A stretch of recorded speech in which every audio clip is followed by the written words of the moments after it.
জি শুকরিয়া। প্রশ্ন পড়েন। আসসালামু আলাইকুম। প্রশ্ন, আবু তোহা আদনান সৌদি আরবে গিয়ে জান্নাতের সুঘ্রাণ পেয়েছেন, তাহলে তিনি কি জান্নাতি? এ সম্পর্কে জানতে চাই। ভাইজান প্রশ্ন করেছেন, আবু তোহা আদনান বাংলাদেশের একজন আলোচক, তিনি মদিনাতে গিয়ে জান্নাতের সুঘ্রাণ পেয়েছেন, যেখানে আমির হামজা রাদিয়াল্লাহু আনহুর কবর আছে। ওই কবরস্থান থেকে তিনি বলেছেন যখন যে বাতাস আসছিল এটা জান্নাতের সুঘ্রাণ, এবং নিঃসন্দেহে এটা জান্নাতের সুঘ্রাণ। এটা তো কোরআন ও সুন্নাহর দৃষ্টিকোণ থেকে আসলে কি আমাদের জানা মতে এই দুনিয়াতে থেকে কোনো মানুষ জান্নাতের সুঘ্রাণ পাবে এই মর্মে না কোরআনে কোনো দলিল আছে না হাদিসে কোনো দলিল আছে। কথা কি বুঝতে পারছেন? দুনিয়া থেকে কোনো মানুষ জান্নাতের সুঘ্রাণকে উপলব্ধি করতে পারবে, দেখতে পারবে না কোরআনে কোনো দলিল আছে না হাদিসে কোনো দলিল আছে।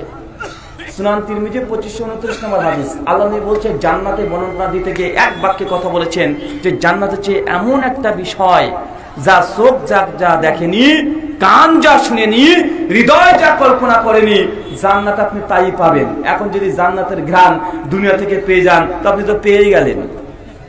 কথাকে বুঝতে পারছেন? এই হাদিসের আলোকে শেখ সালেহ আল উসাইমিন রাহিমাহুল্লাহ এবং islamiq.com শেখ সালেহ আল মুনাজ্জিদ তারা বলেছেন এটা সম্ভব নয় যে কোনো মুসলিম ব্যক্তি যত বড় আল্লাহর ওলি হোক না কেন দুনিয়া থেকে জান্নাতের ঘ্রাণ পাওয়া সম্ভব নয়। তো সহিহ বুখারী 2538 নম্বর একটা হাদিস আছে, সাদ বিন মুআজ রাদিয়াল্লাহু আনহু তার বর্ণনা আছে, সে জিহাদের জন্য যাচ্ছিল আর আল্লাহর নবী আর সাহাবীকে লক্ষ্য করে বলছে, সম্ভবত ইবনে ওমর রাদিয়াল্লাহু বলছে যে আমি জান্নাতের সুঘ্রাণ পাচ্ছি।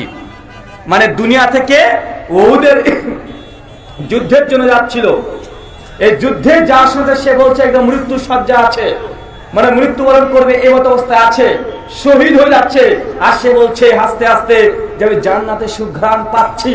এই হাদিসকে অনেকে দলিল বানিয়ে বলছে দেখো, তার মানে বোঝা গেল হাদিস থেকে প্রমাণ হয় দুনিয়াতে জান্নাতের সুঘ্রাণ পাওয়া যায়। তবে এই হাদিসের ব্যাখ্যায় ইমাম ইবনুল বাত্তা এবং ইমাম হাজার আসকালী রাহিমাহুল্লাহ বলছে যে জান্নাতের সুঘ্রাণ পাচ্ছি বলতে মানে সে যে শহীদের মর্যাদায় যাচ্ছে এই কথা বোঝানো হয়েছে, সরাসরি নাকে যে জান্নাতের ঘ্রাণ পাচ্ছে এটা নয়। কথা কি বুঝতে পারলেন?